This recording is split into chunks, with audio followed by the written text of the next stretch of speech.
किसी ने बड़े कमाल की बात कही है कि कांच हूँ शायद इसलिए चुभ रहा हूँ, कांच हूँ शायद इसलिए चुभ रहा हूँ, मगर देखना एक दिन मैं आईना बन जाऊँगा और मुझ में सारी दुनिया देखेगी। Hello friends, this is Avinash Sharma from Classic English. I welcome once again on my YouTube channel and today we will discuss about an amazing figure of speech, personification. So let's learn personification. जैसा कि आप board पर देख पा रहे हो friends, personification जो है इसको हिंदी में हम मानवीकरण के नाम से जानते हैं। मानवीकरण। पर्सोनिफिकेशन क्या होता है, आइए इसकी डेफिनेशन को देखते हैं और समझने की कोशिश करते हैं। In personification inanimate ideas objects are shown to have a human quality.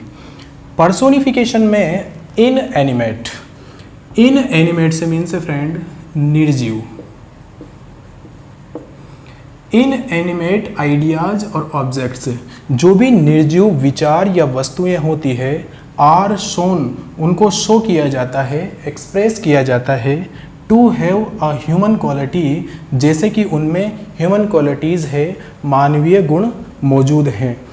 तो फ्रेंड्स, कोई भी ऐसा नेचुरल ऑब्जेक्ट्स जिसमें मानवीय गुण मौजूद होते हैं, तो वहाँ पर जो है पर्सोनिफिकेशन का यूज़ किया जाता है, मानवीकरण का यूज किया जाता है। विलियम वर्ड्सवर्थ की एक पोएम है डैफोडिल्स में वो कहता है कि daffodils fluttering and dancing. Daffodil जो है एक फ्लावर है जो नेचुरल ऑब्जेक्ट है और उनके लिए कहा जा रहा है कि वो डांसिंग कर रहे हैं, फ्लटरिंग कर रहे हैं, जबकि ये जो काम है ये किसी ह्यूमन बीइंग का है। तो यहाँ पर डैफोडिल्स को पर्सोनिफाई किया गया है। इसी में कहा जाता है कि डैफोडिल्स टॉसिंग देयर हेड्स, अपने सिर को टॉसिंग कर रहे हैं, उछाल रहे हैं। अब उछालने का कार्य जो है, हेड को उछालने का कार्य, ये किसी मानव का होता है, ह्यूमन बीइंग्स का होता है। तो यहाँ पर जो है वर्ड्सवर्थ डैफोडिल्स को पर्सोनिफाई करते हैं।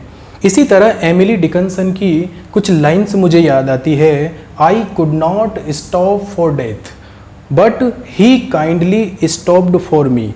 मैं डेथ के लिए नहीं रुक सका, पर डेथ दयालुता पूर्वक मुझे आ गई या मुझे मिल गई या मेरी डेथ हो गई। तो फ्रेंड्स देखिए, यहाँ पर जो है डेथ के लिए ही का यूज़ किया गया है, जो कि एक मस्कुलाइन है, पुल्लिंग है। तो आपको ये ध्यान रखना है कि कोई भी जो नेचुरल ऑब्जेक्ट्स होते हैं, उन नेचुरल ऑब्जेक्ट्स में अगर हमें उनकी मधुरता, कोमलता या एक स्वीटनेस नज़र आती है, तो उनके लिए हम फेमिनाइन का यूज़ करते हैं, स्त्रीलिंग का यूज़ करते हैं। जैसे मैंने कहा मून लाइट, चांद या चांद की रोशनी। चांद या चांद की रोशनी के लिए अगर हमें इसे व्यक्ति के रूप में, पर्सन के रूप में एक्सप्रेस करना होगा, तो हम इसे शी के रूप में एक्सप्रेस करेंगे। लेकिन कुछ ऐसे ऑब्जेक्ट्स होते हैं, नेचुरल ऑब्जेक्ट्स होते हैं, जो कि अपनी कठोरता, स्ट्रेंथ और पावर के लिए जाने जाते हैं, अपनी प्रबलता के लिए जाने जाते हैं, जैसे कि सूर्य, तूफान, डेथ, मृत्यु, व्हाटएवर। तो इनके लिए जो है मस्कुलाइन यानी कि पुल्लिंग ही का यूज किया जाता है, जैसे कि डिकन्सन की लाइंस में डेथ के लिए ही का यूज़ किया गया है। तो फ्रेंड्स, आइए कुछ एग्जाम्पल के बेस पर हम पर्सोनिफिकेशन को समझने की कोशिश करते हैं। फ्रेंड्स, अगर आपको ये वीडियोस पसंद आ रहे हैं तो प्लीज़ इसको लाइक कीजिए, शेयर कीजिए और सब्सक्राइब ज़रूर कीजिए, ताकि आने वाले वीडियोस जो हैं आपको मिल सके। आइए पर्सोनिफिकेशन को एग्जाम्पल के बेस पर समझने की कोशिश करते हैं। फ्रेंड्स, मैंने यहाँ पर लिखा मनी टॉक्स, पैसा बोलता है। एक बहुत ही फेमस लाइन है, मनी टॉक्स, पैसा बोलता है। हम नॉर्मली ऐसे कहते रहते हैं कि यार पैसा बोलता है। तो वही लाइन जो है यहाँ पर देखिए, ये एक ऑब्जेक्ट है, इसको पर्सोनिफाई किया गया है। बोलने का कार्य जो है ये ह्यूमन बीइंग्स का होता है, बट यहाँ बताया गया है मनी टॉक्स, पैसा बोलता है। यहाँ पर जो है मनी को पर्सोनिफाई किया गया है, तो यहाँ जो है पर्सोनिफिकेशन का यूज़ किया गया है। नेक्स्ट एग्जाम्पल देखते हैं फ्रेंड्स। मैंने यहाँ लिखा जस्टिस इज ब्लाइंड। न्याय जो है वो अंधा होता है। अब यहाँ पे देखिए कि अंधे होने का काम जो है ह्यूमन बीइंग्स का है, न्याय जो है वो कैसे अंधा हो सकता है? तो ऑब्जेक्ट्स को एक ह्यूमन क्वालिटीज़ के रूप में एक्सप्रेस किया गया है, तो यहाँ पर जो है पर्सोनिफिकेशन है। अगर इसमें ध्यान से देखें, जस्टिस का कंपैरिजन जो है एक ब्लाइंड पर्सन से किया गया है। ये दोनों डिफरेंट ऑब्जेक्ट्स हैं, और जैसा कि हमने देखा था कि जब दो डिफरेंट ऑब्जेक्ट्स डायरेक्ट कंपैरिजन किया जाता है विदाउट यूजिंग लाइक और एज, तो फिर यहाँ पर जो है एक और फिगर ऑफ स्पीच है जो कि है मेटाफर। एक ही लाइन में जो है पर्सोनिफिकेशन और मेटाफर का यूज़ किया गया है। नेक्स्ट ऐसी ही एक लाइन देखिए फ्रेंड्स, जैसा कि बहुत ही प्रचलित है आपके लिए, लव इज़ ब्लाइंड। प्यार जो है वो अंधा होता है। अब प्यार जो है वो कैसे अंधा हो सकता है? अंधे होने की क्वालिटी एक ह्यूमन बीइंग्स की होती है, तो यहाँ लव को जो है ब्लाइंड कहा गया है। तो यहाँ पर जो है पर्सोनिफिकेशन है, और लव और ब्लाइंडनेस, प्रेम को एक अंधे व्यक्ति से कंपेयर किया गया है, तो यहाँ पर जो है मेटाफर का भी यूज़ किया गया है। नेक्स्ट एग्जाम्पल देखते हैं फ्रेंड्स। मैंने यहाँ लिखा the flame of the candle. The flame of the candle danced in the dark. The flame of the candle danced in the dark, यानी कि मोमबत्ती जो है उसकी फ्लेम जो है, उसकी ज्योति जो है, उसकी लपटें जो है, डांस्ड इन द डार्क, अंधेरे में जो है उन्होंने डांस किया, लहराई। अब डांस करने का काम जो है ये ह्यूमन बीइंग्स का होता है, ना कि फ्लेम्स का, तो यहाँ पर जो है पर्सोनिफिकेशन का यूज़ किया गया है। मैंने यहाँ पर लिखा the brook sang merrily on its way। The brook sang merrily on its way। Brook का मीन्स होता है फ्रेंड्स जलधारा।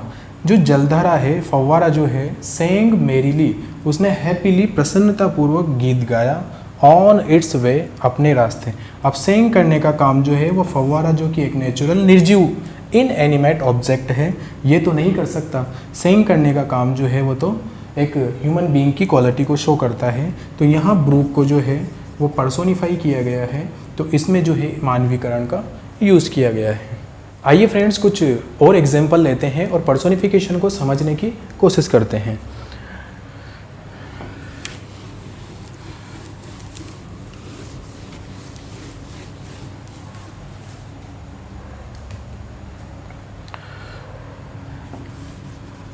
देखिए फ्रेंड्स, बहुत ही फेमस लाइन है, डेथ लेज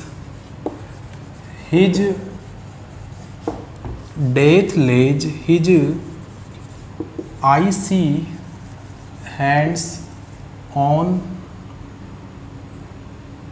किंग्स।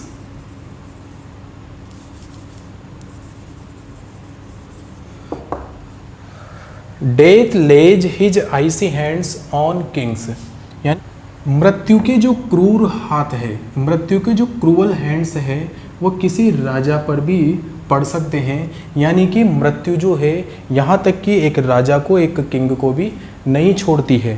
फ्रेंड्स ध्यान से देखिए, यहाँ पर हिज जो है वह किसके लिए आया है?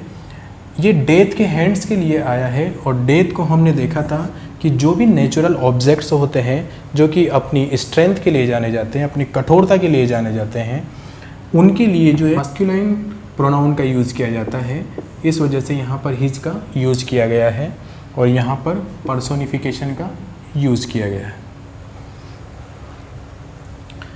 हिज जो है एक मस्कुलाइन है, ये किसी पर्सन के लिए यूज होता है, तो यहाँ पर्सोनिफिकेशन है। मैंने एमिली डिकिंसन की लाइन कही थी आपसे, बिकॉज आई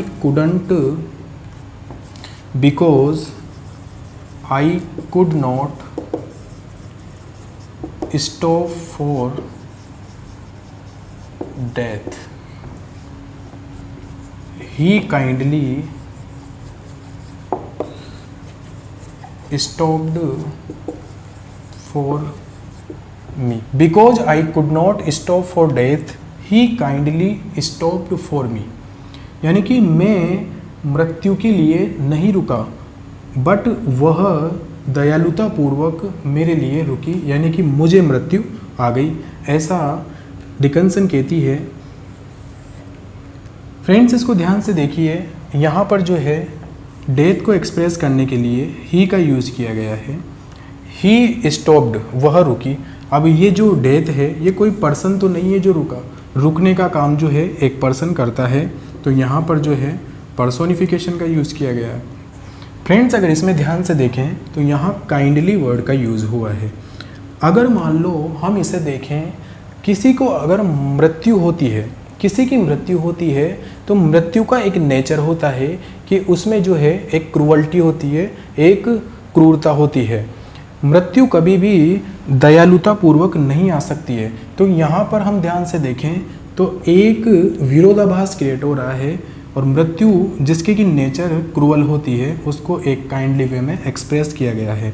तो इस विरोधाभास की वजह से यहाँ पर एक और फिगर्स ऑफ स्पीच यूज हुआ है जिसको हम बोलते हैं पैराडॉक्स। यहाँ पर जो है पैराडॉक्स का भी यूज़ हुआ है। पर्सोनिफिकेशन और पैराडॉक्स दोनों ही जो है इसमें यूज़ किए गए हैं। फ्रेंड्स, एग्जामिनेशन जो है आपको पोएम की कुछ लाइन्स देता है और उस लाइन में से आपको ये आइडेंटिफाई करना होता है कि इसमें किस प्रकार का फिगर ऑफ स्पीच का यूज़ किया गया है। आइए मैं कुछ लाइन्स लिखता हूँ और उसमें से फिगर ऑफ स्पीच को कैसे आइडेंटिफाई करेंगे उसको सीखते हैं।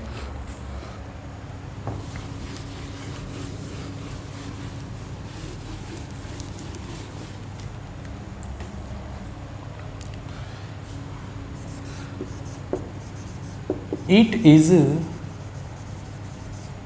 spring. The garden is changing its clothes, putting away its dark wintry suits. It is spring, the garden is changing its clothes, putting away its dark wintry suits. तो friends, इसमें हम ध्यान से देखें कि यहाँ कौन सा फिगर्स ऑफ स्पीच यूज किया गया है। अगर हम इस सेकेंड लाइन को देखते हैं तो यहाँ पर देखिए, the garden is changing. Garden जो है, एक बगीचा जो है वो बदल रहा है। इट्स क्लॉथ्स, इसके कपड़े। अब ये क्लॉथ्स को चेंज करने का काम, कपड़ों को बदलने का काम जो है ये ह्यूमन क्वालिटीज़ को शो करता है। ये किसी मनुष्य के द्वारा किया गया कार्य है, ना कि किसी गार्डन के द्वारा। तो ये नेचुरल ऑब्जेक्ट्स को एक ह्यूमन क्वालिटी के रूप में शो किया गया है, एक्सप्रेस किया गया है। तो यहाँ पर इस लाइन में जो है पर्सोनिफिकेशन का यूज़ किया गया है। देखिए, इट इज़ स्प्रिंग, यह बसंत है, और गार्डन जो है, बगीचे जो है वो अपने क्लोथ्स जो है उनको चेंज कर रहे हैं। पुटिंग अवे, एक तरफ रखकर, इट्स डार्क विंट्री सूट्स, अपने जो डार्क का मीन्स यहाँ पर है दुखद, अपने दुखद सर्दी के जो सूट्स हैं, कपड़े जो हैं उनको अलग रखे। यानी कि बसंत आ रहा है और विंट्री सूट्स जो है उनको अलग रखकर अपने क्लोथ्स जो हैं उनको चेंज कर रहे हैं। देखिए फ्रेंड्स, एक एग्जाम्पल जो कि काफ़ी फेमस है, मैंने यहाँ लिखा, necessity is the mother of invention. आवश्यकता आविष्कार की जननी है। आवश्यकता जो है वो आविष्कार की जननी है। अब मदर होने का काम जो है वो तो किसी पर्सन का होता है, ये ह्यूमन क्वालिटीज़ है। आवश्यकता जो है जननी कैसे हो सकती है, एक माँ कैसे हो सकती है, ये तो ह्यूमन बीइंग की क्वालिटी है। तो यहाँ पर जो है नेसेसिटी को पर्सोनिफाई किया गया है और ध्यान से देखें नेसेसिटी को कंपेयर किया गया है मदर ऑफ इन्वेंशन से। तो यहाँ पर जो है मेटाफर का भी यूज़ किया गया है। Necessity is the mother of invention. तो फ्रेंड्स आई होप आपको ये समझ में आया होगा कि पर्सोनिफिकेशन क्या होता है। जो भी इनएनिमेट आइडियाज़ और ऑब्जेक्ट्स होते हैं, यानी कि प्राकृतिक ऐसी वस्तुएं या विचार जो निर्जीव होते हैं, उनको हम ह्यूमन क्वालिटीज़ के रूप में एक्सप्रेस करते हैं। यानी कि जो कार्य मनुष्य का होता है उन कार्यों को हम किसके रूप में एक्सप्रेस करते हैं, निर्जीव वस्तुओं के द्वारा एक्सप्रेस किया जाता है। यानी कि जैसे कि ह्यूमन बींग्स के कार्य जो है वो निर्जीव वस्तुएं कर रही है, तो उस सिचुएशन में जो है वहाँ पर पर्सोनिफिकेशन का यूज़ किया है। जैसा कि काफ़ी फेमस उदाहरण भी हैं कि सफलता आपके कदम चूमेगी, the success will kiss on your feet. सफलता कैसे कदम चूमेगी, चूमने का काम जो है ये किसी ह्यूमन बीइंग का होता है। Anxiety is sitting on your face, चिंता आपके चेहरे पर बैठी हुई है। अब चिंता कैसे बैठेगी, बैठने उठने का काम जो है ह्यूमन बीइंग का होता है। तो फ्रेंड्स इस प्रकार से हम पर्सोनिफिकेशन को समझ सकते हैं। आई होप आपको समझ में आया होगा कि पर्सोनिफिकेशन क्या होता है। तो फ्रेंड्स अगर वीडियो पसंद आए तो इसको लाइक कीजिए, शेयर कीजिए और सब्सक्राइब ज़रूर कीजिए। और अगर आपको किसी प्रकार की कोई प्रॉब्लम होती है, कोई बात समझ में नहीं आती है, तो कमेंट ज़रूर कीजिए ताकि मैं उसमें कुछ इम्प्रूव कर सकूं, बेटर कर सकूं और आपको अधिक से अधिक बेनिफिट हो। Thank you very much and keep learning.